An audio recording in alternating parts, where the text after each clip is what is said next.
Dios les bendiga, hermanos. Dios les bendiga, amigos. Vamos a iniciar esta nueva enseñanza para ver la historia y para que también dejemos claro por qué los evangélicos creemos que nada más son 66 libros en la Biblia. No solamente porque cuando nacemos del Espíritu Santo, el mismo bendito Espíritu Santo nos asegura, nos confirma que esos son los únicos libros, los 66, los 39 del Antiguo Testamento y los 27, pero el que los evangélicos declaremos esto, que escuchamos la voz de Jesús y que Él nos habla en el Espíritu y nos confirma verdades bíblicas y nos confirma su voluntad perfecta, pues también lo puede decir cualquier religión que tenga más Biblias, que también lo escucharon y que son 73 en lugar de 66.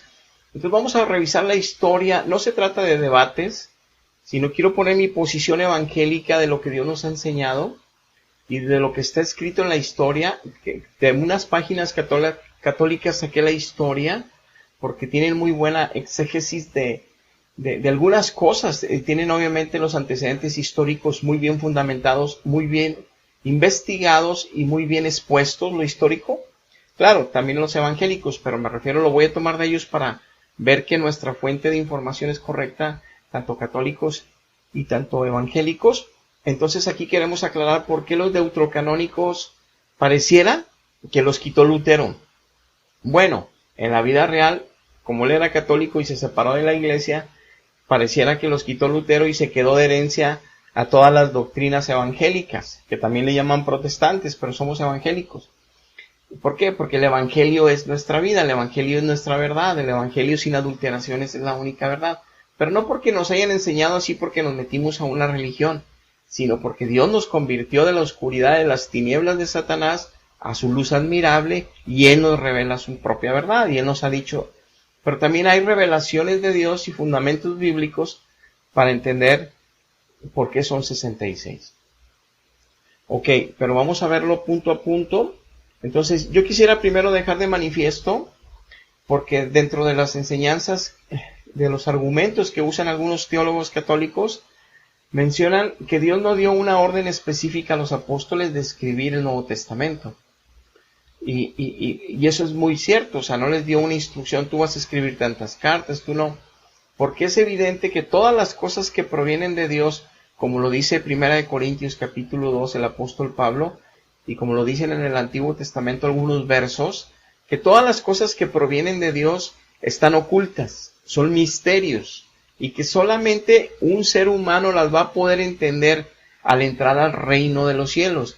Y Cristo nos dijo que entrar al reino de los cielos es nacer del Espíritu Santo y nacer del agua. Entonces tenemos que nacer del Espíritu Santo, ¿por qué?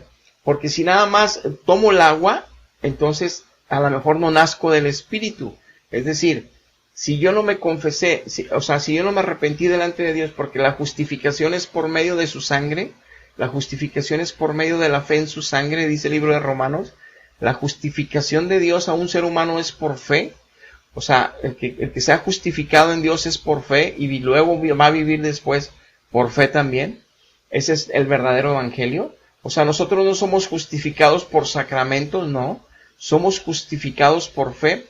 ¿Qué quiere decir? Que el sacramento es una circunstancia secundaria y el sacramento, el término significa misterios. Que los misterios de Dios los iré conociendo en el Espíritu Santo conforme Dios me los vaya revelando y poniendo en mi corazón. Y iré creciendo en esos misterios que el apóstol Pablo habla mucho, que ahí tiene revelados escritos mucho, pero el mismo Espíritu nos lo tiene que colocar a nosotros para entender en la profundidad de esas doctrinas, el entendimiento del Padre y del Hijo a plenitud, en lo que Él se ha revelado para que su iglesia le conozcamos, en espíritu y en verdad a través de su evangelio, sin adulteraciones.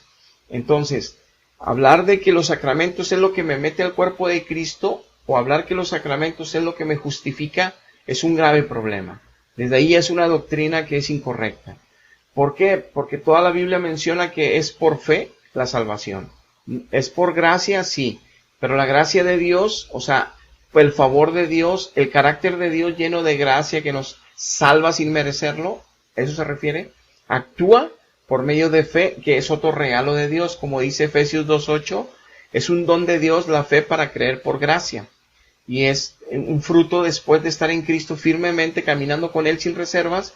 Es un fruto del Espíritu Santo, la fe de Jesucristo, no la fe nuestra, la fe de Cristo, para ser hijos obedientes y permanecer, si es necesario, hasta la muerte. Claro que no de cruz, cualquier tipo de muerte, como misioneros, evangelistas que andemos por el mundo, en nuestra colonia, donde sea, predicando la verdad.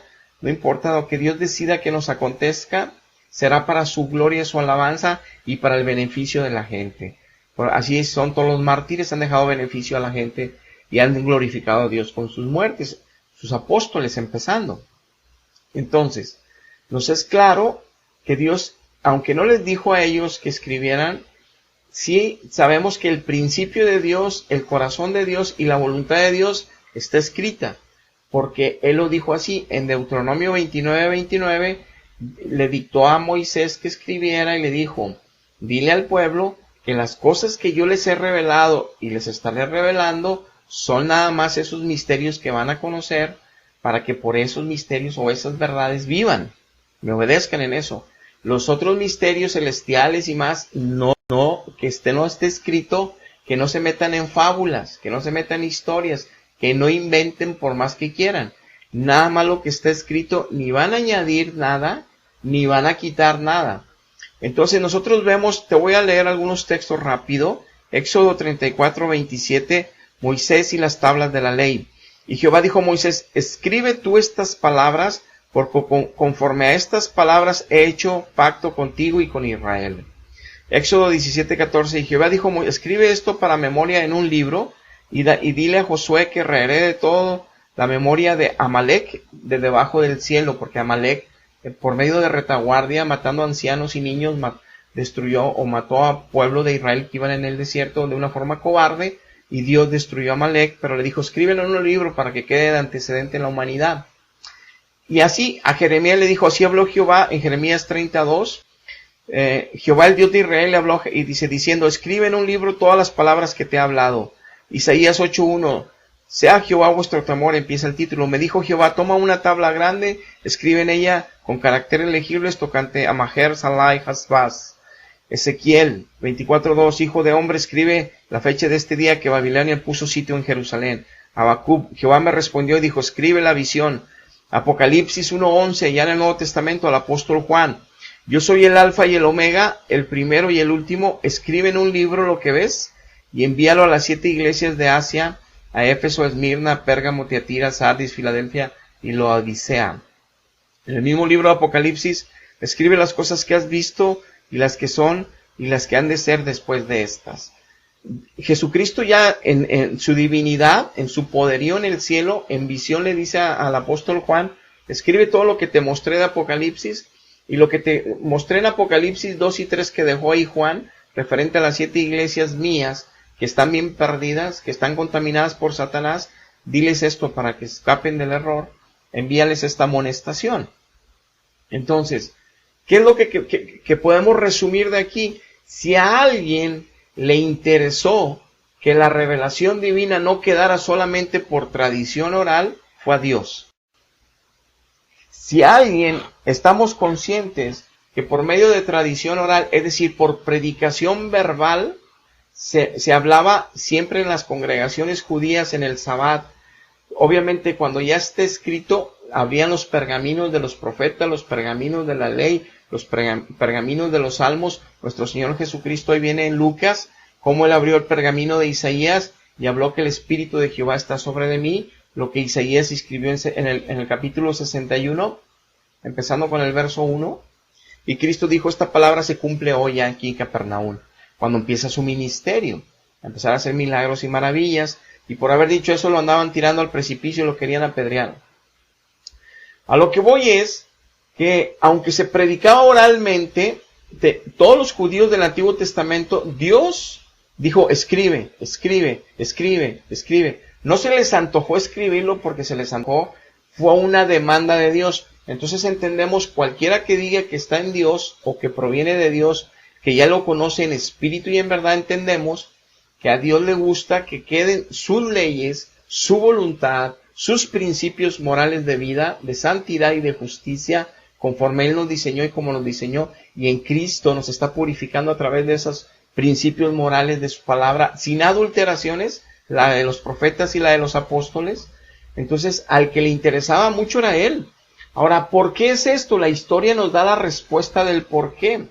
Si nosotros analizamos la historia, dice la Biblia que se olvidaron de la ley los judíos, se olvidaron todo el pueblo de Israel y el pueblo de Judá de la ley de Dios, aun y que tenían sacerdotes, también los sacerdotes estaban adulterando, tenían otras mujeres, dejaban a sus esposas, no hacían los sacrificios como se debía. Era una tragedia, por eso Dios cada rato mandó destrucción a su pueblo, los atacaban los enemigos a Israel, el pueblo del norte, y los atacaban los enemigos a Judá, el pueblo del sur, y siempre sufrieron ataques como juicios de Dios por estar dejando su ley a un lado y no ponerle atención, haberse olvidado de Dios y de la ley moral de la cual iban a ser su pueblo para ser santos como Él es santo. Y nosotros vemos, te estoy poniendo en pantalla, este análisis que lo saqué ahí de Josías, donde en el 640 y en el 608 antes de Cristo dice la Biblia claramente que, te lo voy a leer literalmente el texto, en 2 de Reyes 22:3, dice: a los 18 años del rey Josías, envió el rey a Safán, hijo de Azalía, hijo de Mesulam, escriba, a la casa de Jehová, diciendo. Entonces, ahí tú puedes ver del 3 al 7 los versos, que anduvo buscando tesoros y que anduvo buscando otras cosas, y se encontró accidentalmente este escriba la ley de Dios. Entonces en el verso 8 dice: entonces dijo el sumo sacerdote Hilcías al escriba Safán: he hallado el libro de la ley en la casa de Jehová. E Hilcías dio el libro a Safán y lo leyó delante del rey Josías.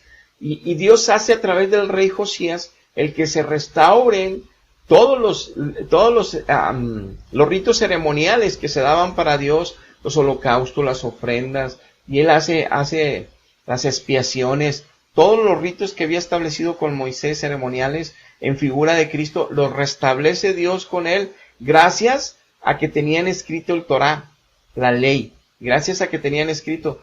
Entonces, era por eso que Dios siempre conservaba, y les dijo desde que empezó el reinado David y luego Salomón, que hicieran una copia para el rey desde Samuel. Se los dictó cuando empezaron con el rey Saúl, que debería tener una copia de la ley guardada el rey, aparte de la que tenían los sacerdotes, que vemos aquí que ya no la tenían los reyes, sus copias, gracias a Dios que la tenían guardada en la casa de Jehová, la de ellos, la del sumo sacerdote, pero ya ni la usaban, y la descubren y se la leen al rey, y es donde restablecen todas las prácticas ceremoniales para glorificar a Dios, su pueblo.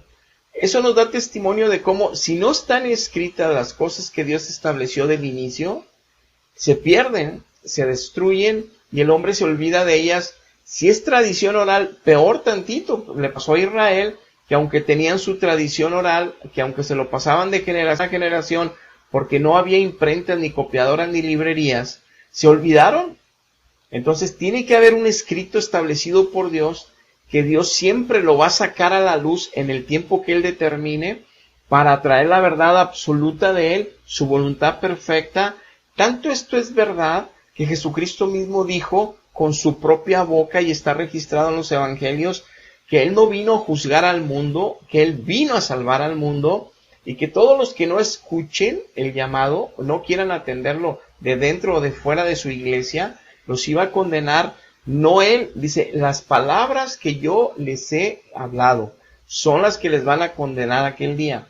Si Cristo afirma algo tan urgente y tan importante de entender, como la condenación eterna de las almas en un fuego y en un lago de fuego de terror, estarte quemando la eternidad, que se te quemen los huesos, el alma y los gusanos atormentándote, sufriendo y gritando sin quien te pueda sacar de ahí, la garganta no va a dejar de gritar, los huesos no van a dejar de doler, el estarte quemando en el fuego no va a terminar jamás, como lo dijo Él. Entonces no iba a dejar a la expectativa de los humanos qué querían hacer con su palabra o no, si los vicarios de Cristo supuestamente que representan la palabra no la iban a adulterar por influencia de demonios, cuando en Primera de Timoteo capítulo 4 nos dice que Pablo que en los últimos días van a escuchar espíritus de demonios, los encargados de las escrituras de la iglesia, y van a prohibir casar a sus ministros. que haya celibato obligatorio. Está escrito en 1 Timoteo capítulo 4, te lo estoy poniendo en pantalla. Entonces dice Pablo, en los últimos tiempos van a prohibir, porque van a oír a demonios, estos cauterizados de la conciencia van a prohibir casarse, y va a haber mucho sufrimiento, Timoteo, pedrastía, homosexualidad. Yo no sé por qué les van a prohibir cuando yo te escribí un capítulo antes, Timoteo, en el capítulo 3, que Dios dice que los ministros deben de ser casados con una esposa y que los hijos muestren la fe. En el catolicismo empezaron en el año 300, en el año 400, cuando se desvían de la verdad, porque el Estado era la iglesia sigue siendo la iglesia que ministra sus sacramentos y ministra su palabra de Dios y el culto a Dios y todo lo que viene siendo en la religión, sí, está parte del Estado, pero confabularon con el Estado en ponerse de acuerdo en ciertas cosas. Es lo que Dios prohíbe. Cristo nunca lo hizo con los césares, ni con los romanos, ni con nadie. Los apóstoles nunca confabularon con ningún Estado, ni se unieron, ni hicieron equipo con nadie, porque Dios prohíbe eso, porque regularmente van en contra de la voluntad de Dios todas esas tendencias de gobierno. Entonces, si nos obliga a Dios y nos pide que estemos orando por ellos, que estemos bendiciéndolos y no juzgándolos, para que Dios les toque el corazón y haya paz en todo el pueblo. Y es una obligación cristiana pedir por nuestros gobernantes, sean pecadores o no, lo hagan bien o no nos corresponde a nosotros juzgarlos, sino bendecirlos. Que el mundo haga lo que quiera en su propia filosofía y a ellos, pero un cristiano que conoce a Dios y tiene a Dios, sabe cómo reaccionar ante sus gobernantes. Es para bendecirlos siempre, por sobre todas las cosas. Ahora, sí hay que hablar la verdad cuando ellos mismos la adulteran, y hay que advertirles que vienen juicios sobre la nación, como ahorita está temblando Estados Unidos, porque los 50 estados acaban de hacer la ley y aceptar la ley en todos los estados de América, de Estados Unidos, para el matrimonio homosexual. Está ahorita temblando la nación en el ambiente cristiano evangélico que conocemos la verdad, porque saben que vienen juicios tremendos contra esa nación en breve. No falta mucho para que Dios haga caer un juicio grande sobre esa nación, que es lo que hace siempre cuando se revela de esa manera abiertamente toda una nación delante de Dios, como por ejemplo allá en el oriente, cuando empiezan a adorar dragones y empiezan a prostituir a los niños, a las niñas y a los niños los venden por sexo. Por eso mandó un maremoto terrible en aquella zona, porque hay cosas que la gente no entiende y no sabe que están sucediendo, y mucha gente dice, bueno, es que eso existe, la pedofilia y todo, y el vender sexualmente a los niños en muchos países, sí, por eso manda juicios. Pero adorar dragones y demonios y otras cosas genera que los demonios hagan mucho maltrato en la sociedad y que los humanos hagan tanto daño hasta a sus propios niños, hasta que los vendan sexualmente y tantas cosas. O sea, se deprava la humanidad tanto que Dios envía juicios bien fuertes. Primero, para destruir tanta maldad en la humanidad, y segundo, para advertirle al mundo que tengan cuidado, porque Él sigue estando al mando de todo y supervisando la tierra. Y Él es misericordia, por eso ya estuviéramos acabados todo el mundo, pero por eso el Apocalipsis lo va a desatar en breve, porque cada vez esto está peor. Ahora, continuando con el tema, Dios siempre dijo que su palabra, obviamente, iba a estar escrita. Nosotros vemos en Juan 17, dice, no te ruego solamente por estos apóstoles, está orando Jesús porque ya se va a ir al cielo, y le está orando al Padre para que cuide a sus discípulos, a sus apóstoles, y les dice, no te ruego nada más por ellos, les dice, te ruego también por todos los que van a creer en mí, por la palabra de ellos. O sea, estaba dando públicamente y escrituralmente, quedó asentado que con esas palabras Cristo los va a juzgar el día del juicio. O sea, las cartas que a mí me da Pablo, Pedro, Juan, los que anduvieron con él, Judas, los que anduvieron con él, y Pablo, que él se reveló a él todas las doctrinas de misterio del Padre y del Hijo, de la justificación por fe y todo, lo dejó en Pablo, y precisamente lo dejó en Pablo porque él sabía el futuro, que iban a ser idolatría de Pedro, la humanidad, que el diablo los iba a engañar. Entonces por eso dejó todo lo más grande con Pablo, y en las epístolas de Pablo él aclara que la misma jerarquía apostólica tiene Pedro, la misma que tiene Pablo, ni uno es mayor que otro. Y en la práctica de la iglesia en el primer siglo, en todos los escritos que están del Nuevo Testamento, la práctica se ve como que Pablo actúa igual que Pedro, y Pedro igual que Pablo, igual que Juan, igual que todos. Ni uno era mayor que nadie, ni uno. Aún antes de morir Pedro, no es mayor que nadie en sus escritos. Aún antes de morir Pablo y Juan, nadie habló de sucesión papal, nadie de ellos. Ya la iglesia obviamente se metió en corrupción, como lo estaba en el primer siglo, por eso amonestó a las 7 iglesias de Asia, porque la corrupción y el pecado y Satanás siempre han dado en medio de la iglesia cambiando doctrinas. Pablo amonestaba a Timoteo y le decía que amonestara a los que andaban cambiando doctrinas. O sea, el error doctrinal siempre ha existido dentro de la iglesia, que el que lo corrige no es el hombre, lo corrige Dios mismo a través de los hombres fieles. Pero no es que el hombre pueda guardar esa verdad. Ningún hombre podemos guardar la verdad de Dios, porque Satanás nos derriba tarde o temprano. Y ningún magisterio puede guardar la verdad de Dios, porque y lo vemos, y Dios dejó el ejemplo, su misma palabra. Israel eran los que guardaban la verdad de Dios. Se desviaron todos, desde el sumo sacerdote hasta el último israelita más pequeño. Todos se desviaron, tanto así que los abandonó Dios. Pero ellos seguían religiosos, es decir, los fariseos son la secuencia de aquellos de que desde Josías, que se restableció el culto, y luego ya vemos que viene Esdras, Nehemías, viene Malaquías, el último profeta que menciona el Antiguo Testamento, y luego hay una zona, o hay un tiempo que le llaman el tiempo del silencio de Dios, del 400 al tiempo que Cristo se manifestó con Juan el Bautista.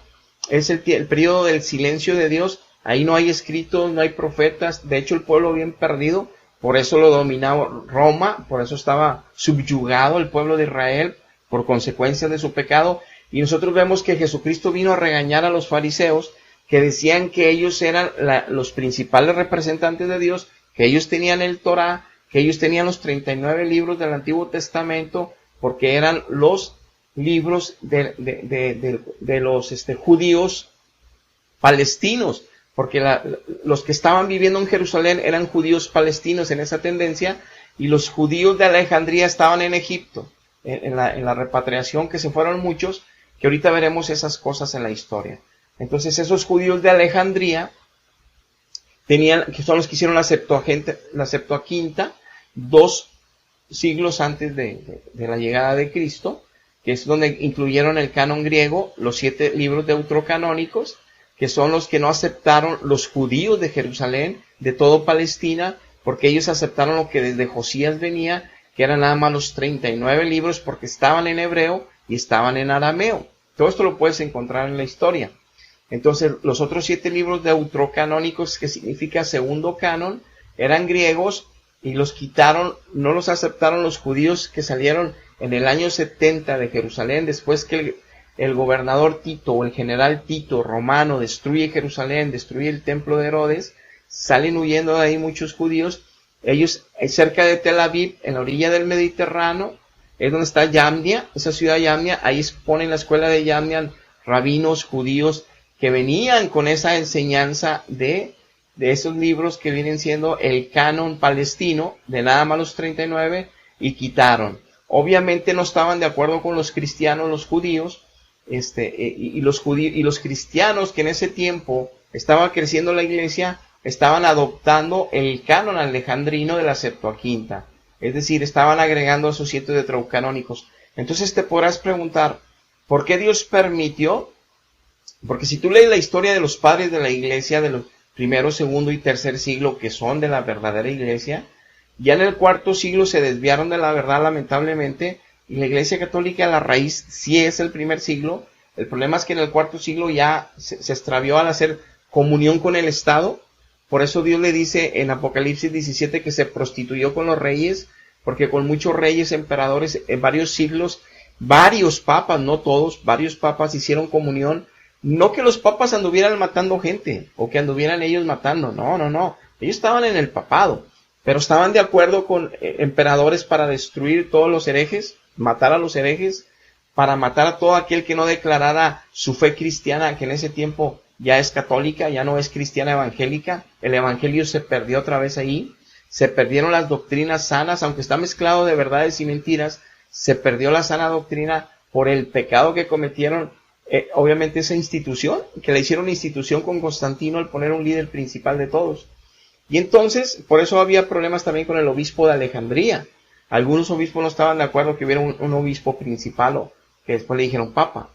Ahora bien, para no meternos en ese tema, lo importante de los deuterocanónicos es que se vuelve a cumplir la palabra de Jehová, donde él dice en Isaías 2:3 lo siguiente: vendrán muchos pueblos y dirán, venid y subamos al monte de Jehová, a la casa del Dios de Jacob, y nos enseñará sus caminos, y caminaremos por sus sendas, porque de Sión saldrá la ley, y de Jerusalén la palabra de Jehová.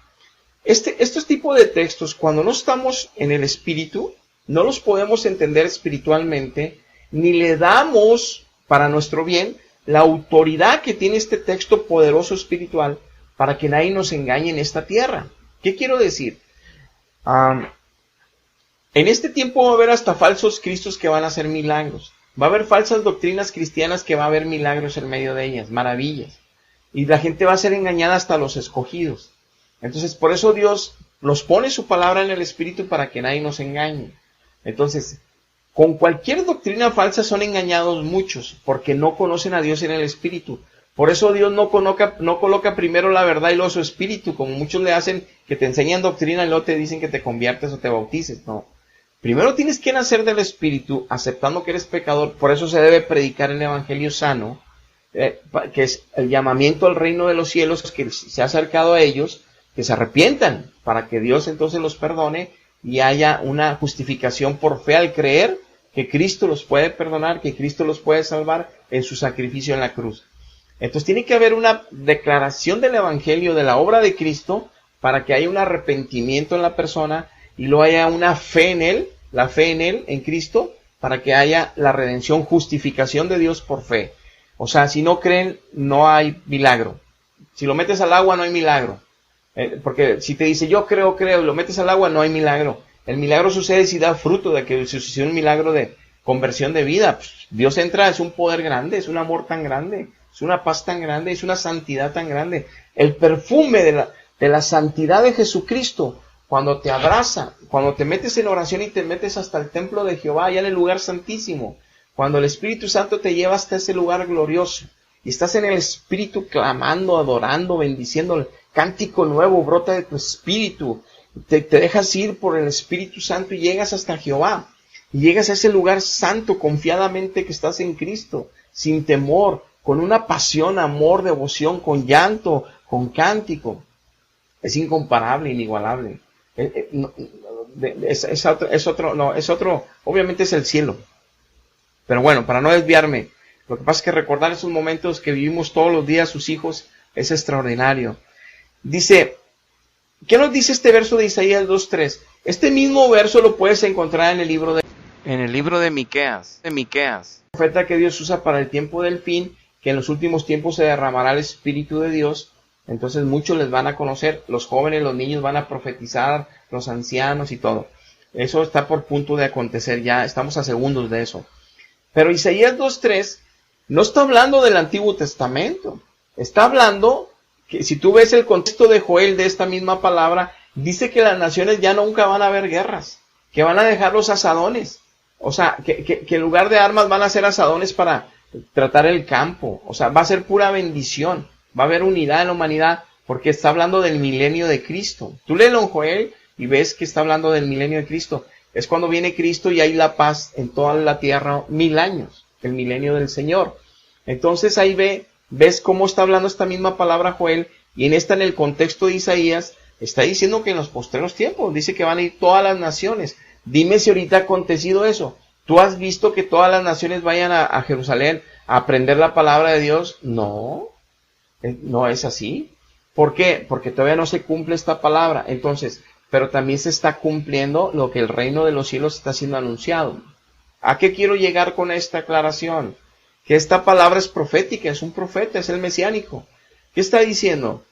Que todavía en el tiempo del fin, cuando llegue el milenio, sigue siendo nada más los judíos los que tienen la palabra de Dios.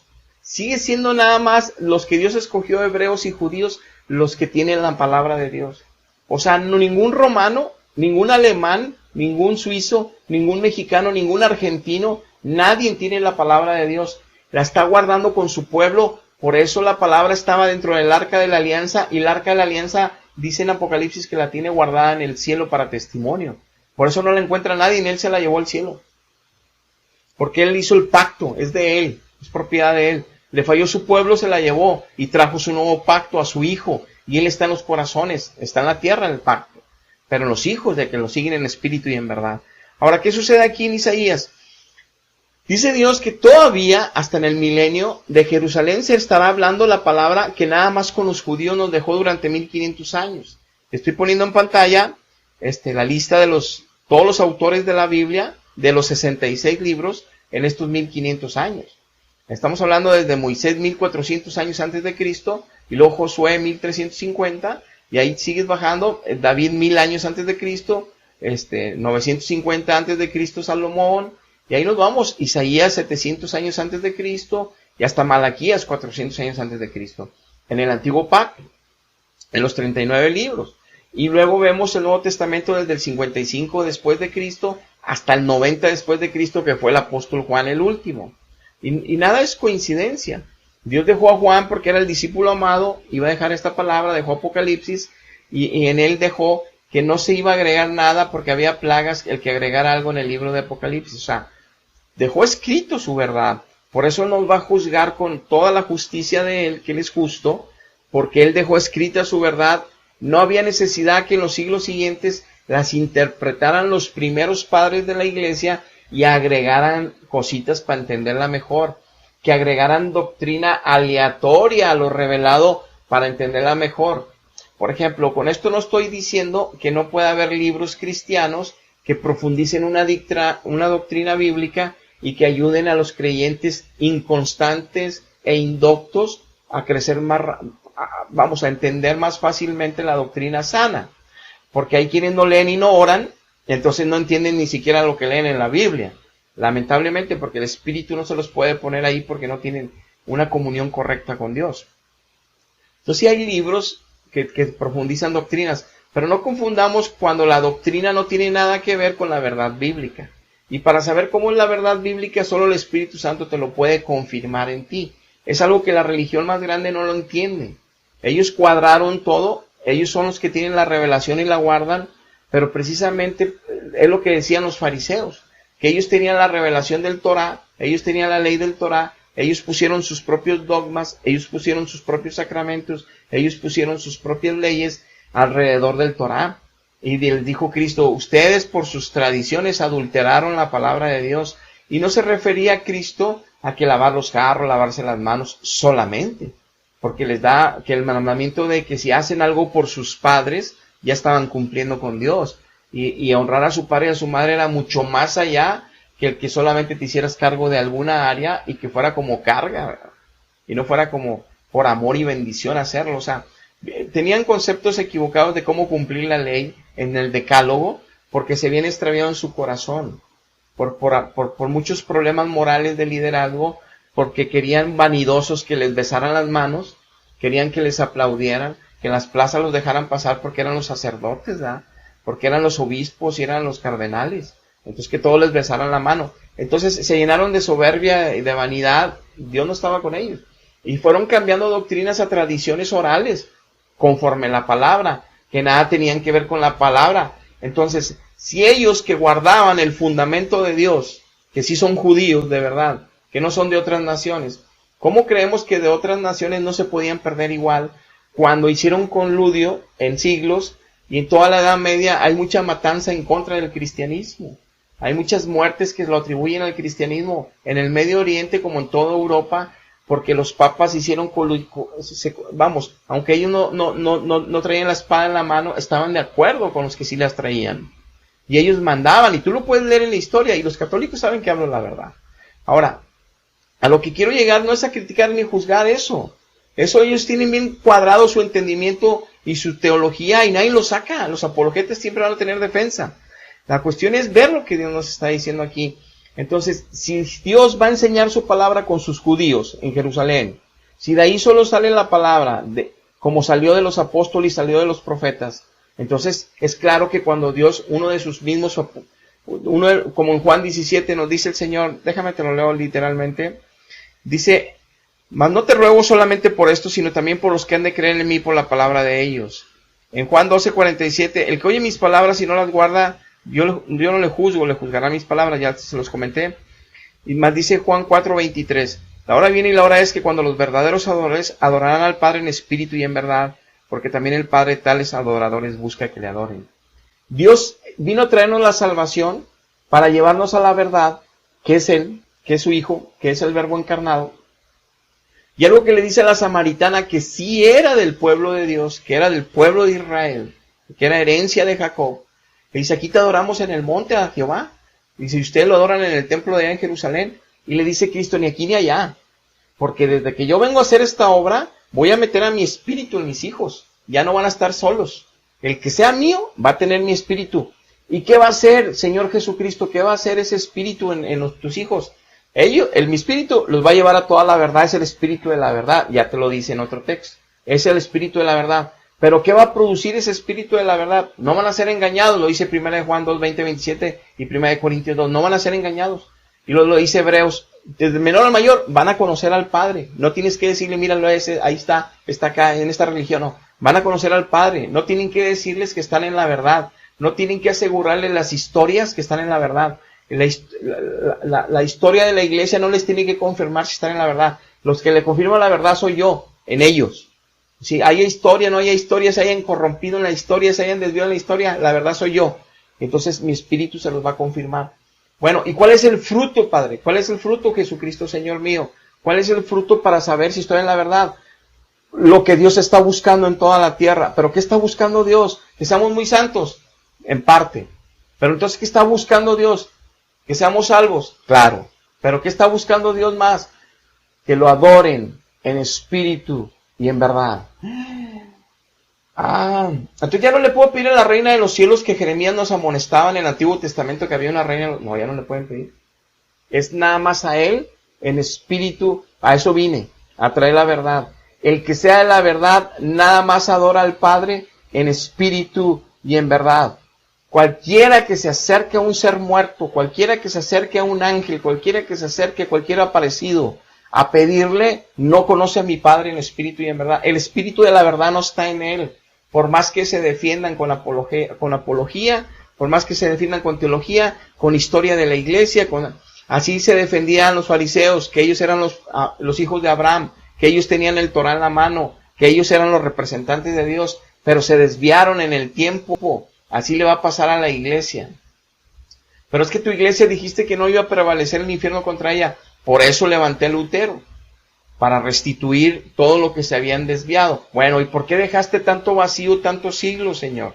Lo mismo que dejé a Jerusalén vacíos tantos siglos y en Josías lo restauré, porque yo tengo los tiempos y los sazones y los momentos. Pero el que me conoce a mí en espíritu y en verdad entenderá esto, no verá que estarles enseñando eso. Así en el antiguo pacto yo los dejé solos, porque querían estar solos y se los llevaron cautivos. Y no estaba yo en medio de ellos. Ni mi ley la estaban guardando ni la estaban siguiendo. En Josías los restauré porque tenían que seguir haciendo los ritos porque todavía no venía Cristo, que se cumplen los ritos en Cristo. Pero los que se desviaron los dejé solos, ni seguía las leyes, la volví a levantar con Josías, porque me prometí a mí mismo glorificar a mi Hijo por salvación de la humanidad en las generaciones que ahorita ustedes tienen este beneficio. También dejó a Israel. La prueba es que los 4 siglos de silencio, los fariseos estaban bien perdidos guardando la ley, guardando la tradición y cambiaron hasta tradiciones de hombres, se los dijo Cristo. Bueno, Dios deja, ¿cómo crees que Dios iba a estar con una iglesia que estaba junto con el Estado matando a millones de almas? No, es que estaba bajo un baúl la ley, bajo un baúl estaba la ley de los fariseos también, la ley de los judíos, ahí siempre ha estado, pero no la entendían ya porque ya Dios no estaba con ellos. Dios se aparta de los líderes, de los maestros, de los escribas, de los sacerdotes, de los obispos, de los papas. Dios se separa, aunque cambien la doctrina, Él se va. Entonces, por eso, tiene uno que saber la verdad. ¿Cómo vamos a andar matando en el nombre de Dios y creer que sigue Dios guardando su doctrina, cuando ni en el Antiguo Testamento Él se va, aunque cambien la doctrina, aunque tiren la ley, y Él en su momento la restaura? Eso pasó. Ahora, yo no tengo que conocer a Lutero, ni la historia de Lutero, ni de la iglesia del primer siglo, para saber si estoy en la verdad. Yo no lo necesito. Ellos sí lo necesitan, o la gente que está en engaño la necesita, para poder defender su teología, defender sus sacramentos y defender sus dogmas nuevos, que no están respaldados por Dios, ni por las palabras de Dios, ni por la palabra de los apóstoles. cuando Él nos dice que nos va a juzgar con su palabra y la palabra de los apóstoles? Entonces, ¿por qué meten nuevas doctrinas que han sacado nuevos padres de la iglesia que no son los judíos que van a enseñar la palabra todavía en el milenio de Cristo? Ellos, no nosotros, ellos. Ahora en Cristo sabemos que somos de la verdad y de la palabra, pero Dios está estipulando todos los tiempos de dónde vendría, de ellos, no de nuevos papas alemanes, suizos, en concilios que van a estar cambiando de todas las naciones, cosas que nada más con los judíos se estableció para beneficio de la humanidad. Por eso Pablo dice que la salvación viene de los judíos. Cristo dijo que la salvación viene de los judíos, y no solo porque Él es judío, porque toda su verdad es judía. Ahora yo quiero que entremos ahora sí en los deuterocanónicos.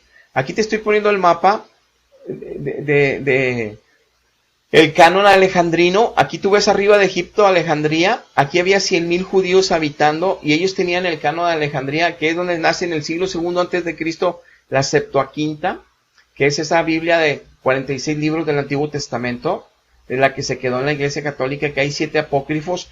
El término apócrifo no lo hicieron los protestantes, es un término que lo hicieron los mismos judíos de Palestina. Le llamaba apócrifos esos, entonces les llamaba que no eran de inspiración divina, que no estaban en el canon. Y deuterocanónico significa del segundo canon, o sea, el término apócrifo, que no estaban correctos, eso lo pone, que estaban ocultos, vamos, significa de oculto, eso lo pusieron los mismos judíos de Palestina. Y aquí vemos también unas personas con esta flecha que marca el territorio de que viene siendo Palestina, que es Israel. Entonces el canon judío palestino, que es el que venía desde Josías, y es el que en Yamnia, que es allá en el Mediterráneo, en esta ciudad, después de que los corre Tito, lo establecen estos rabinos, el código palestino, que es el que restablece Lutero de nuevo, nada más esos 39. Si tú estudias los libros protocanónicos del primer canon con los deuterocanónicos del segundo canon, te das cuenta que hay muchas falsas doctrinas ahí, que van en contra, vaya. Por eso no pueden ser parte del canon de la verdad, pero aparte te demostraremos que Dios revela por qué, aparte no. Pero, por ejemplo, en los libros deuterocanónicos, ahí tú le puedes pedir a un pescado y hacer como hechicería y brujería para que suceda un milagro. Está guisando por ahí Tobías un pescado.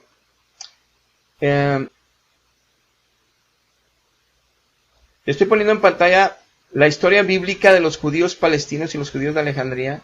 Aquí vemos cómo el Torá eran los libros santos y cómo restablece todo eso el rey Josías en el 608 a.C. y lo confirman en Yamnia los judíos que son desterrados de ahí de Jerusalén entre el 70 y el 90 después de Cristo en Yamnia, que ese es el canon que seguimos los evangélicos que restauró Dios a través de Lutero. Estos son 39 libros. Y el de Alejandría, que es el que sigue todavía con los católicos, es el que en el siglo II, por el rey Ptolomeo que lo pidió, en el 285-246 a.C., se hizo la Septuaginta, la griega, los 46 libros. Pero repito, como ahí hay doctrinas en contra de las doctrinas verdaderas, Dios lo quitó de ahí porque no son de Dios. Ahora, de catholic.net, una página que dan mucha enseñanza católica a todos los católicos, tomé lo que les decía sobre lo que habla sobre los libros deuterocanónicos y la historia, que quiero que la repasemos en forma poco. Te estoy poniendo en pantalla lo que está escrito en esa página.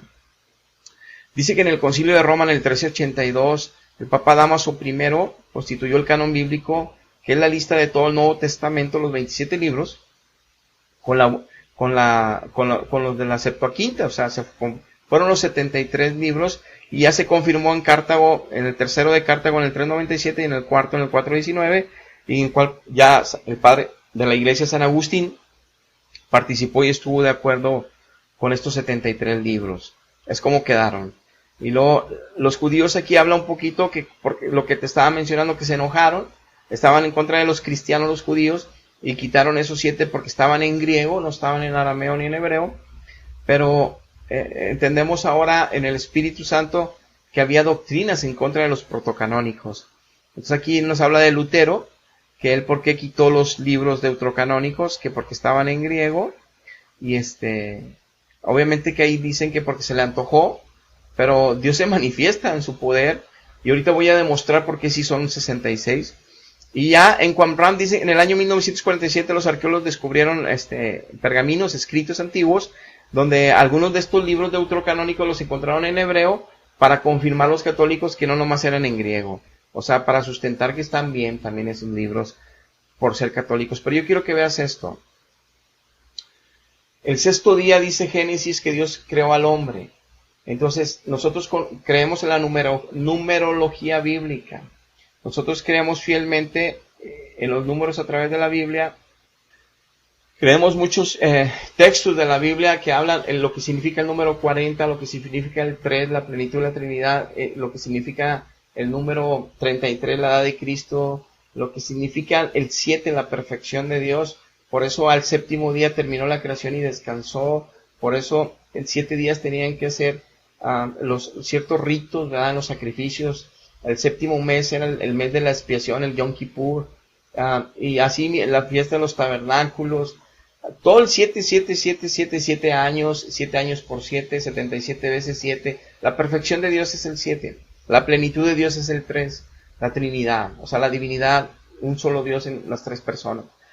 Y eso lo vemos en la Biblia. Entonces hay muchos números 40, hay muchos textos 40, hay muchos 33. 33, clama a mí, yo te responderé, Cristo y la Trinidad, confirmando que Él nos va a revelar cosas ocultas que no conocemos, que nos ayudarán a confirmar las doctrinas bíblicas y la verdad para afianzarnos en su verdad.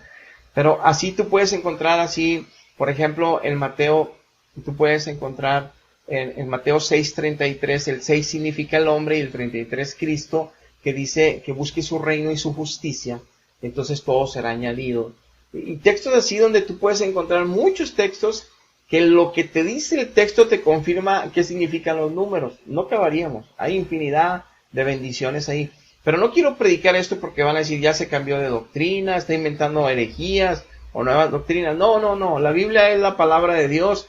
La numerología, si quieres, no le hagas caso. Pero es importante que veas esto por si Dios te lo coloca en el Espíritu. Porque solamente Él coloca las verdades en el Espíritu. A eso voy. Si tú lees Juan 6:66, ¿qué significa el 666? Significa el anticristo. Tú puedes leer en Juan 66 que dice así: desde entonces muchos de sus discípulos volvieron atrás y ya no andaban con Él. Cuando Él habla fuerte lo de comer su carne y su sangre, discípulos, no sus apóstoles, discípulos que ya tenía como 500 siguiéndolos fielmente, que creían que era el Hijo de Dios y se maravillaban de su palabra, sabían que era de Dios. Cuando oyeron esa palabra lo abandonaron. Eso le sucede que mucha gente aquí que está en la iglesia, por seguir al diablo en lo que es este mundo, en las tentaciones en este mundo, en las palabras fuertes que hay, que nada más los valientes arrebatan el reino de los cielos, nada más los que toman el arado y no voltean para atrás ni lo abandonan. Entonces muchos que sueltan el arado, aquí dice que se van, pues por algo es el 6666, se van con el otro, a divertirse este mundo, ajaja, con el pecadito. Bueno, abandonan a Dios y se van con el diablo. Por eso es el 6666, es un anticristo, se volvió un anticristiano. Aquí te lo dice el 36. Pero yo quiero, así no acabaríamos de hablar textos, pero quiero dejar eso a un lado y quiero que veas esto. En esta foto que te pongo, que el hombre es el 6, el 66 es el Hijo del Hombre, nuestro Señor Jesucristo, el Verbo encarnado. Con este 66, Dios nos comprueba que Él es la Biblia de 66 libros, que no es un accidente de Lutero y que no es una verdad de los que sí les encargó y los que sí nos van a enseñar a la humanidad. En Jerusalén, en Judea, los judíos van a enseñar la verdad todavía. A los que les mandó hacerla, escribirla, con la quien nos la dejó, con los mismos judíos, a todos los que han escrito la Biblia, esos 1500 años, esos 66 libros, bueno, con ellos mismos, a los que estaban en Palestina, donde Cristo creció en Palestina, con el canon Palestina creció Cristo, y que así estuvo predicando en las sinagogas. En ese canon que lo defendieron en el año 70-90 y que ahora Lutero lo vuelve a sacar porque es inspiración de Dios, es providencia de Dios, es acción de Dios, nos queda una herencia. Cuando Dios restituye todo, cuando se propone el amor a sí mismo, en restablecer todo lo que se ha desviado. Y obviamente que durante los siglos sí tuvo Dios hijos dentro de la religión católica, porque no era católica, dentro del cristianismo, los que se aferraban a Él, a los que lo buscaban a Él en espíritu y en verdad, porque tenían el espíritu y la verdad, y los que estaban leyendo, de alguna manera aprendiendo, Dios hacía de alguna manera que lo aprendieran, como en el antiguo pacto, sin tener impresoras y copiadoras, hacía que los escribieran en los postes de su casa, dice Deuteronomio, que tenían que escribir en los postes de su casa, en las paredes, en las puertas, y enseñárselos a sus hijos, todos los estatutos porque obviamente Dios se los estaba poniendo en el corazón para que los enseñaran a todas las generaciones. Igual también la iglesia, sé que Dios ha tenido hijos pero no es una institución, ni es todos, pero no son las doctrinas adulteradas, los que nada más como a la samaritana le dijo, para que adoren al Padre solamente en espíritu y en verdad. Por eso los evangélicos solo adoramos al Padre en espíritu y en verdad. Y recuerden que el Padre de nosotros también es como Dios, nuestro Señor Jesucristo. Y el Espíritu Santo también es nuestro Padre como Dios, aunque es es el Dios Padre, sí. Es el Dios Hijo, sí, pero también es nuestro Padre. Y ese Dios Espíritu Santo, sí, pero también es nuestro Padre. Es el Consolador también. Es el Espíritu de la verdad también. O sea, por eso hay que conocer los misterios del Padre y del Hijo y del Espíritu que están revelados en la Biblia. Y que solo el Espíritu Santo nos lo puede aclarar en nuestro espíritu. Y Isaías, incluso, no te estoy hablando nada en contra de la Biblia, Isaías menciona en el capítulo 9, Hijo nos es dado, niño nos es dado, Padre eterno, dice que su justicia eterna, desde el principio al fin, su justicia eterna, y lleno de sabiduría. Tú ves todos los atributos ahí de nuestro Señor, pero no me quiero desviar mucho. O sea, nuestro Padre eterno también es Cristo. Entonces, aquí lo que vamos es que es el Hijo del Hombre, el 6:6, y ahorita te voy a comprobar con más esto. Y el 3:6 es el hijo del diablo, el anticristo. Ahora bien, quiero que veas esto. El tabernáculo de reunión de Moisés es una imagen clara que le dio Dios, le dio todos los datos y diseño y todo, y le dijo que era uno igualito al que él tiene en el cielo. Es una copia del cielo. Este es terrenal, fue terrenal, y el del cielo era igual, pero celestial. O sea, tenía los querubines ahí adorándolo día y noche, santo, santo, santo, a él. No que puso querubines para que nos postremos delante de querubines, no, eso es idolatría, por eso él no quiere imágenes. Él las puso ahí para recordar que era su lugar de gloria, donde los querubines lo adoran día y noche, diciéndole santo, santo, lo lees en Apocalipsis. Pero también nos mostró que todo el tabernáculo, en todas las áreas y en todas las cosas, aún y en las correas y en todo, nos habla de Jesucristo. No podríamos terminar ahorita si yo te diera esa doctrina y esa enseñanza, no, ahorita algún día haré la enseñanza del tabernáculo y la haré en video, pero ahorita sí decirte esto, que es revelación de Dios, por eso necesitamos el Espíritu de Dios. Estaba conformada con 10 postes al frente donde habitaban los sacerdotes y Moisés, y en el lado, obviamente en el lado, lo que es el oriente, y en el lado occidente 10 postes, y lateralmente 20 postes. Entre todos los postes da el número 60. Que viene siendo el área, lo que viene siendo el tabernáculo, que es el atrio, que viene siendo cuando en los 4 postes principales, vienen siendo los 4 evangelios que se nos predican, o sea, la palabra predicada del evangelio, para que nosotros por fe entremos a formar parte de la familia, cuando Dios nos acepta. Entonces la puerta es Cristo, la puerta lo dicen los evangelios que es Cristo, y los 4 postes son los 4 evangelios en figura. Y entonces entramos por la puerta que es Cristo a la familia de Dios. Estamos en los atrios de Dios. En los atrios de territorio santo de Dios. O estamos en Cristo ya, en los atrios. Y entonces entramos con los primeros elementos de gloria que también son figura de Cristo. Que viene siendo lo que encontramos al entrar dentro, o para poder entrar al cuerpo de Cristo. Aceptamos lo que encontramos luego. El altar de bronce. Que es figura los 4 cuernos de la cruz de Cristo. Que por eso la llenaban de sangre en los 4 cuernos de la cruz con los sacrificios de los corderos, porque era la sangre de que les iba a ser derramada de la frente y de la cabeza de Cristo por las espinas, que iba a quedar arriba lleno de sangre, sus 2 manos llenas de sangre en los extremos de la cruz, y sus pies en el extremo inferior de la cruz lleno de sangre. Por eso los 4 picos de los cuernos representan la cruz de Cristo, el altar de bronce, y por eso ahí eran sacrificados los corderos, porque era Cristo sacrificado en la cruz. Es la figura. Si no acepto yo que comí su carne y su sangre en su sacrificio, que esa es la figura y el memorial que él dice, el que no coma mi sangre y no beba, el que no coma mi carne y no beba mi sangre, no puede entrar al reino de los cielos, no puede tener vida eterna, pero el que come mi sangre y el que bebe mi sangre y come mi carne está en vida eterna, es porque tenemos ya el sacrificio aceptado, que él murió por nosotros. Entonces eso es comer su carne y eso es beber su sangre. Que yo acepto todo su sacrificio a mi favor.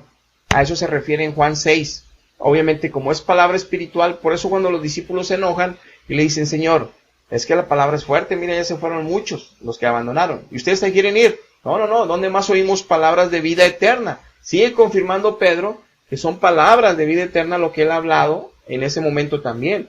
Y él acaba de decir que el que come su carne y su sangre tiene vida eterna. Entonces él aclara a Cristo y dice, las palabras que yo he hablado son espíritu, porque la carne para nada aprovecha. No está diciendo que la carne es pecaminosa en nosotros, o que el espíritu es lo que nos hace más ir hacia las cosas de Dios. No nos está diciendo eso, que también es una verdad, y que también lo pudo haber dicho, pero también nos está hablando en el contexto de las preguntas y de las dudas de los discípulos, y del dolor de muchos y no entender y que se apartaron de él.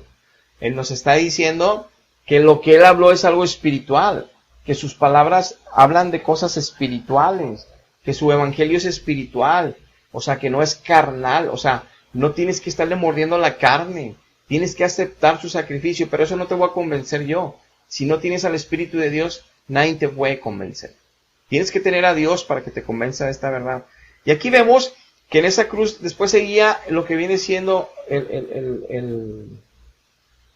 lo que viene siendo la fuente de bronce, que lo vemos en el antiguo, y que vemos cómo la fuente de bronce la hicieron con todos los espejos que usaban de metal de bronce las mujeres. Entonces se juntaron, se fundieron y se hizo esa fuente. Entonces y sabemos bien que la interpretación de esa fuente es Cristo, que Él es la fuente de vida eterna, por eso tenía agua, porque Él dijo en Juan 17, y nos dicen otros pasajes en Juan, que Él es la agua viva, que limpia el alma de los seres humanos. Entonces que su palabra es agua viva, que con su palabra nos iba a limpiar.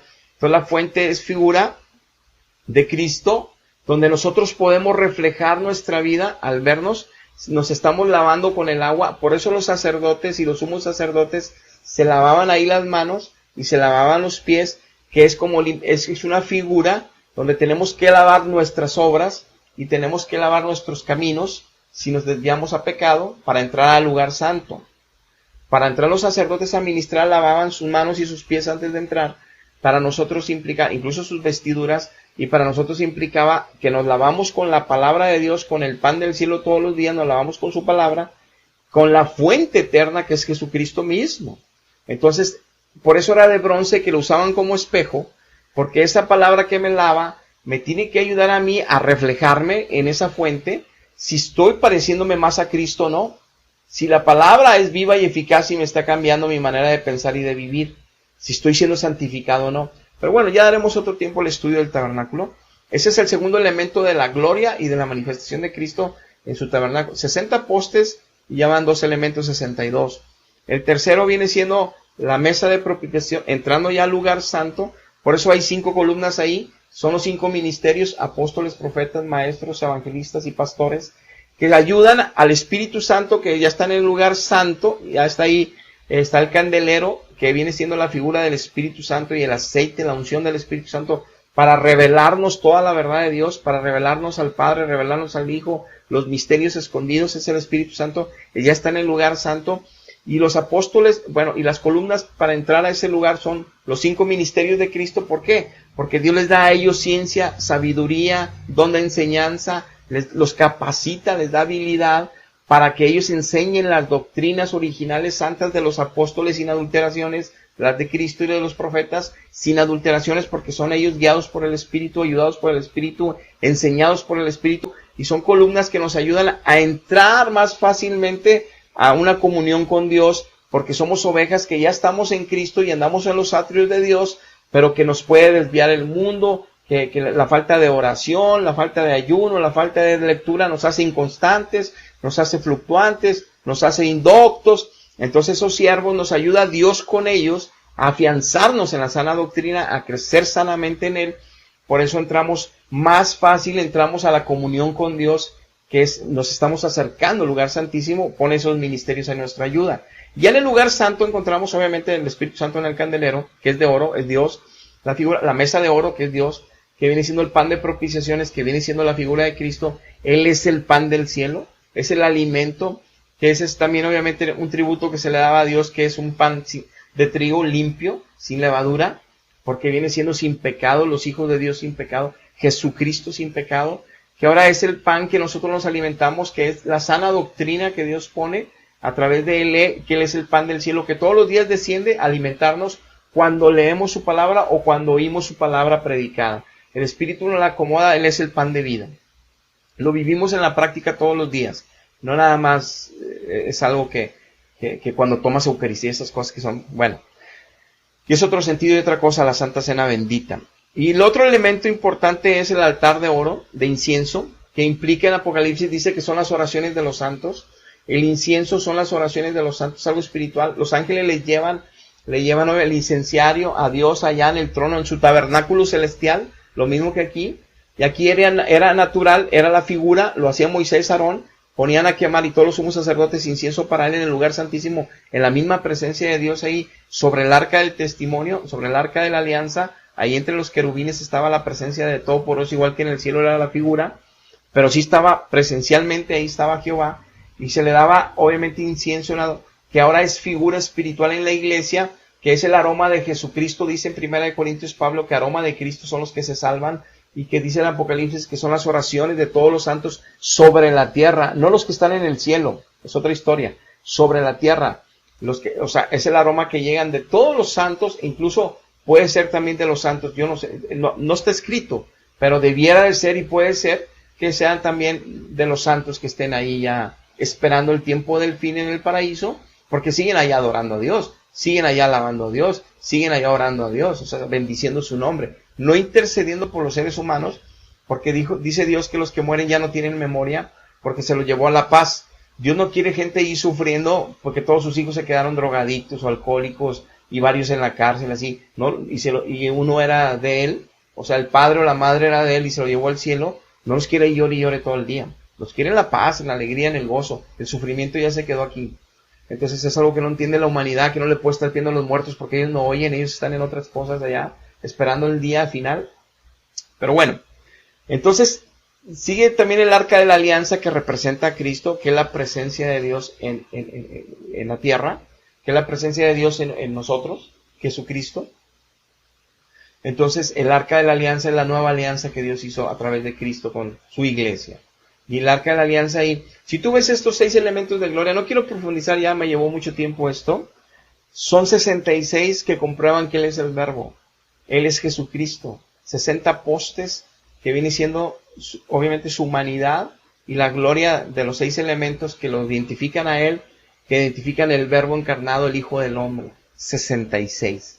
Esto te lo puede revelar solo el Espíritu de Dios, nada más. Y es la gloria de Dios en la tierra.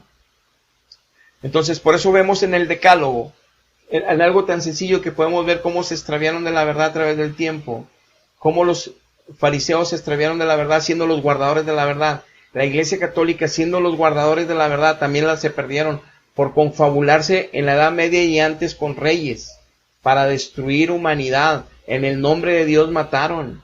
Y por eso a los mismos herejes que le llamaban a los evangélicos herejes, y que mataron en la Edad Media, ahí en la Inquisición, dice Dios, a ustedes los van a matar y van a pensar que le están haciendo un servicio a Dios, dijo Cristo.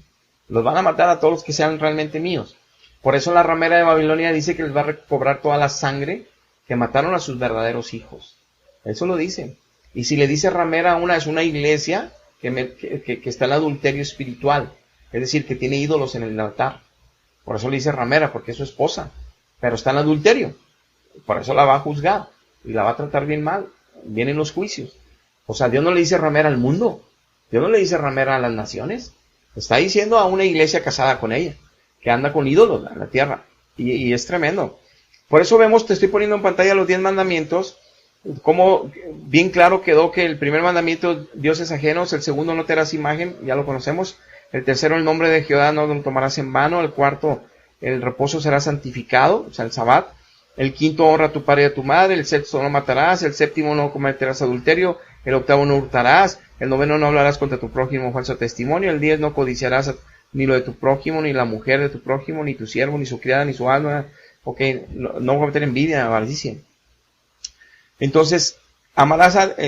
Cristo lo resumió en el libro de Marcos 12:31, en el 12:30 y 31, amarás a Dios por sobre todas las cosas, resumió los primeros 4. O sea, los primeros 4 van en el compromiso del creyente con el Padre, que es no tienes a dioses ajenos delante de él, que es no te hagas imágenes de nada ni de él, porque es manda demonios. Si le haces una imagen a Cristo o a él, manda demonios que estén alrededor de eso y te confundan y te mientan y te hagan sentir que es Dios, pero tu vida nunca avanza en santidad, en libertad. Aunque estés muy mansito, no puedes dejar de mentir o de avariciar o de ser lujurioso, lascivioso, o no puedes dejar de ser deshonesto, de íntegro, no puedes glorificar, no puedes adorar al Padre nada más, tienes que adorar a otros seres que se aparecen. En eso ya es injusto, ya es pecado, ya es estar en oscuridad. Entonces dice, no tomar el nombre de Dios Jehová en vano. Te juro por Dios que esto, y te juro que, bueno. Y luego también dice, el día de reposo lo santificarás, que es dedicarle, sabemos que el domingo, porque somos del día de la resurrección de Cristo, la iglesia. Pero bueno, el hecho de que lo resuma a Cristo, amarás a Dios con todas las cosas, implica que si yo amo a Dios sobre todas las cosas, es porque no estoy poniendo imágenes delante de Él, ni de Él, o sea, a Jehová o a Jesucristo. Yo voy a adorar a Jesucristo, no pongo una imagen de Jesucristo para adorarlo.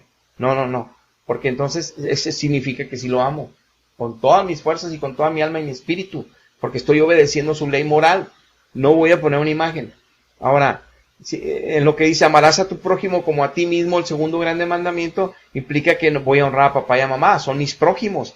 No voy a matar a nadie, ni es mi prójimo, ¿cómo le voy a quitar la vida? No voy a cometer adulterio, es la mujer de alguien más, ¿cómo voy a hacerle eso a alguien más? Y a ella misma, haciendo la que peque contra Dios. No voy a robar porque es propiedad de alguien más, no, o sea, no voy a hablar contra mi prójimo falso testimonio, no voy a mentir, engañar, nada. No voy a codiciar, no voy a avariciar, no voy a envidiar, porque lo hago contra alguien más. O sea, eso es amarás a tu prójimo como a ti mismo. Lo resumió Cristo. Entonces en el catolicismo cambian los primeros dos y ponen amarás a Dios por sobre todas las cosas. Un católico que no conoce bien el fundamento de Dios, su palabra firme, que no debe de quitarse ni añadirse como él pidió, pues ¿qué es lo que piensa? Amará a Dios con todo. Yo lo amo, te dicen así. Pero ya sabes que implica no tener imágenes. Pero es que nos enseñaron que estas no hay problema porque nos llevan con Dios, nos enseñan a Dios, nos representan a Dios. Es que Dios dijo que nada, que es en espíritu y en verdad. Le dijo a la samaritana que ahora estaba buscando en la tierra que lo adoraran en espíritu, o sea, sin imágenes y en verdad, con la verdad bíblica, para que entiendan qué está pidiendo. Él dice en Isaías que no quiere esculturas para que le den alabanza en medio de esculturas, que Él es espíritu, no quiere nada, que Él está vivo, Él es la vida, que quiere que lo buscamos en nuestro interior, en el espíritu nada más. Es una demanda. El que no tiene ese espíritu de la verdad no entiende esto. Y está engañado por siglos.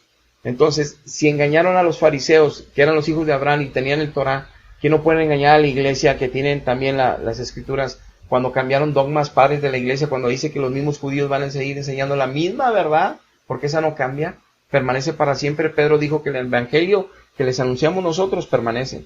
Nadie lo puede cambiar.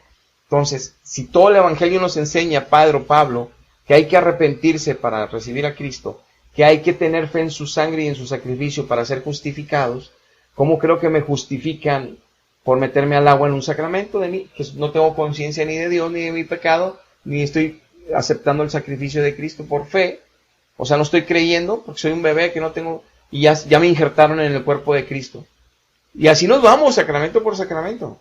Adulterada la palabra. No lo pueden ver porque es un regalo de Dios que lo vean.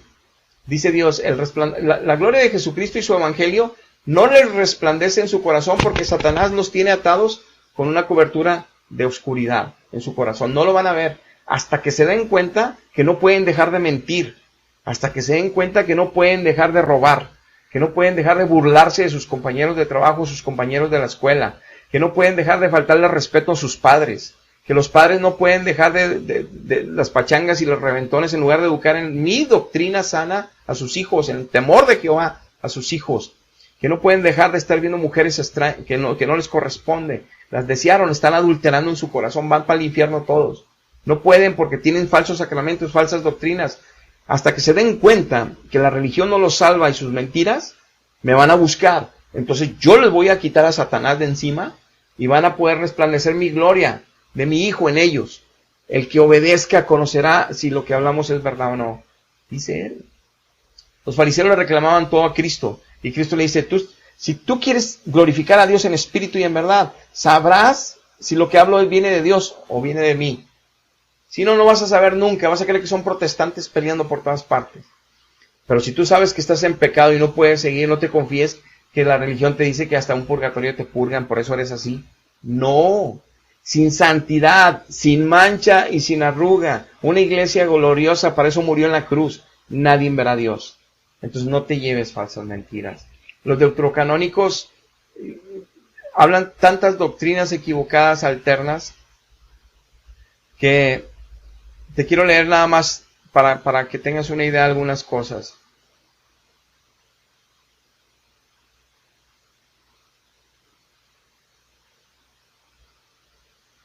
Dice en el libro de Macabeos, bueno, en el libro de Tobías 12:12, sepan entonces que cuando tú y Sara rezaban, yo presentaba tus oraciones a Dios. Con este texto representan los católicos que le puedes pedir a los ángeles para que intercedan por ti. Porque en Tobías 12:2 dice, sepan entonces que tú, Sara, estaba el ángel Rafael diciendo a Tobías y a Sara, como ustedes dos estaban rezando, yo le llevé las oraciones de ustedes hasta Dios. Eso es antibíblico. Ese texto es antibíblico. Porque en toda la Biblia nos revelan los verdaderos apóstoles de Dios, no un ángel aparecido Rafael, los verdaderos apóstoles de Dios, no Tobías, que no es un apóstol de Dios, y que entonces, que aparte que todas las doctrinas que nos dicen los verdaderos profetas y los verdaderos apóstoles que sí sabemos que son de él, y que dijo él, ellos, lo que crean de ellos, dicen, Pablo, el único intercesor entre Dios y que está a la diestra del Padre, el libro de Hebreos dice, el único sumo sacerdote a la diestra del Padre es Jesucristo. Él intercede por nosotros día y noche, Jesucristo. El único que gime por nosotros en Romanos, dice Pablo, es el Espíritu Santo, porque él sabe cómo debemos de pedir y qué pedir, y él pide por nosotros el Espíritu Santo. El único intermediario, dice Timoteo, Pablo, es Dios, y Jesucristo es el único mediador. Pero mediador no solo en la salvación, es mediador en la intercesión. El único, dice Primera de Juan, abogado que tenemos en el cielo, el único abogado que nos defiende es Jesucristo. ¿Por qué le están dando atributos a otros seres, a ángeles o a otros que pueden interceder, que pueden estar delante de Dios por nosotros, intercediendo? Esa es una doctrina en contra. Por eso los quitaron los deuterocanónicos. Dios, no los hombres solamente. Dios se manifestó con poder. Y así nos vamos. Vemos en Tobías 5:8 que si se quema el corazón o el hígado del pescado ante un hombre o una mujer que están atormentados por demonios, desaparecerá a los demonios para siempre. Estaban haciendo hechicería en este libro, dime si no es hechicería, sacar un pescado, quitarle el hígado y quitarle cosas al pescado, lo quemas en la lumbre y te deja de atormentar un demonio. Cristo dijo, en mi nombre echarán fuera demonios, no quemando pescados. Es como hechicería y brujería. Pero dicen ellos, avalan ellos en el escrito en 1 Samuel 16:23 que dice, cuando el Espíritu de Dios atormentaba a Saúl, David tocaba la cítara y Saúl encontraba el bienestar, se iba el demonio. ¿Apoyan esta doctrina que es antibíblica de Tobías 5:8? Esta brujería de que los pescados los quemas y los hígados y los riñones y todo, y porque los quemas el demonio se va, el demonio está risa y risa. Dice, miran estos, queman un pescado en la lumbre y quieren que con eso ya me voy a ir. También, no, hombre. Pero se ríen y luego, si tú haces esa práctica de quemar un pescado, porque te lo dice la Biblia católica, que quemes un pescado cuando te atormenta un mal espíritu, te vas a llenar más de espíritus tremendos, porque eso es hechicería. Es terrible lo que enseñan ahí en estos deuterocanónicos. Y lo sustentan con lo que Samuel. ¿Que no pueden ver que David era un ungido de Jehová? Era un hijo de Jehová, un rey de Jehová. Lo ungió mismo Samuel a David. Era un ungido de Jehová David. ¿Y qué está haciendo David? ¿A poco le está cantando una canción ranchera? Una canción de borrachos, de cantina. O está tocando una canción de corrido. Está tocando música de alabanza a Dios, al Dios vivo. No lo soportan los demonios. No le está cantando, ay, rey Saúl, tú eres poderoso. Rey Saúl, tú eres muy bueno. Rey Saúl, tú eres muy santo. No le está cantando a Saúl. Él está tocando música para alabanza al Dios vivo. Está alabando al Dios vivo. Y cuando uno alaba al Dios vivo desde el Espíritu de Dios mismo en Cristo, vuelan los demonios, salen huyendo, tiemblan.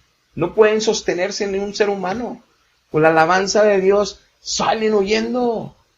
¿Dónde comparan la alabanza de Dios con David para sustentar una doctrina de Tobías? ¿Qué es hechicería? Matando un pescado en la lumbre con órganos y se va el espíritu atormentador. Porque el mismo ángel Rafael le está diciendo esa doctrina a Tobías y Tobías le escribe.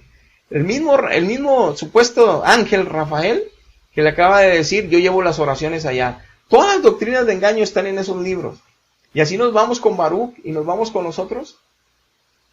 Con Macabeos. El Macabeos, dice Macabeos que tienen una guerra. No te voy a buscar ahorita el pasaje, ya lo has oído. Que tienen una guerra y estaban llenos de ídolos dentro de sus mantos. Mataron a todos los soldados de los Macabeos. Y el líder de los Macabeos hace una oración con los que quedaron vivos, que vieron a todos sus compañeros muertos, los sepultan y luego dicen, vamos a orar a Jehová. Jehová, acepta el alma de todos ellos, llévatelos al cielo, perdónales. Sabemos que tú mandaste esa mortandad contra ellos, o sea, no la libraron en la batalla porque tenían ídolos de otros paganos, así como el pecado de Acán, cuando iban en el desierto con Moisés, que Acán tenía un manto babilónico y oro que guardó debajo de su tienda, y que Dios dejó que mataran a varios en una guerra porque habían pecado en los mandatos de Dios. Y luego Dios exhibió a Acán, lo apedrearon a él, a su familia, lo mataron todo el pueblo de Israel cuando iban en el desierto. ¿Se acuerdan de esa historia del antiguo pacto? Bueno, lo mismo estaban estos, con ídolos en la guerra, los mataron, los entierran y hacen una oración y les dicen, porque tú los vas a salvar porque pelearon en tu nombre, pelearon por ti, tú tienes misericordia de ellos, por eso pedimos por ellos. Entonces con eso sustentan que le puedes pedir por los muertos que se fueron en pecado, para que los rescate Dios aunque se hayan ido en pecado. Porque la oración entonces por los muertos sí es buena. Eso va en contra. Hebreos dicen los verdaderos apóstoles que después de muerto viene el juicio. Que no pidamos por los muertos porque ya el conocimiento no tienen, ya están con el juicio con Dios. Que solo pidamos por los vivos, que consolemos a los enlutados. Es lo que nos enseña la verdad por todos lados. Pero ellos con estas doctrinas falsas enseñan eso en esos deuterocanónicos. Les decimos, se apartaron de la verdad con la idolatría, poner estatuas. Quitaron el primero y segundo mandamiento y nomás pusieron amar a Dios. Pero amar a Dios implica no tener estatuas. Así de sencillo, ninguna estatua conduce a Dios. Dios es espíritu. Dios es la vida. Ninguna estatua Dios quiere para que tú lo identifiques a Él. No quiere. Ni de su Hijo Jesucristo menos. No quiere estatuas. ¿Creen que son ataques? Siguen siendo destruidos los matrimonios, siguen destruidas las casas. Pero piensan que porque son fríos católicos. No, porque ahí no hay poder para estar encendidos. Y los que se están confundidos porque no salen de misa y de sacramentos, siguen batallando con su pecado y creen que van a tener un purgatorio. No, sin mancha y sin arruga nadie verá a Dios. Escapa mientras tengas tiempo. Tú eres teólogo, tú eres apologeta, escapa. Estás enseñando falsas doctrinas.